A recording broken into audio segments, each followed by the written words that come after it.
Vähän aika edustaa tyhjästä katsomatta. Lusitaano on monipuolinen urheilureissu. Sitä käytetään niin koulu- kuin esteratsastuksen lisäksi valjakkoajossa ja työratsastuksessa eli working equitation.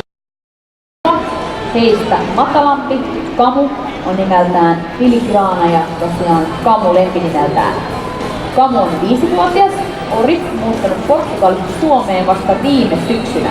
Varmaan aikamoinen shokki tuo ilmastoaika. Mutta hyvin on Kamu sopeutunut ja innolla opiskellut hieman esteiden hyppäämistä ja päässyt tutustumaan myös tuntihevosen töihin. Kamu on luonteelta ja valmentaja Jose Fernandes. Annetaanpa pienet aplodit tälle.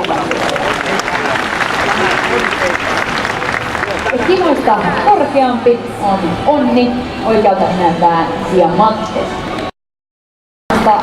Rotuna niin erittäin suorituskykyisiä hevosia, korkeat näyttävät liikkeet ja rodun edustajia kuvataan jaloiksi, sillä ne ovat niin ryhdikkäitä hevosia, joilla on voimakas takausta ja vahvat laudat.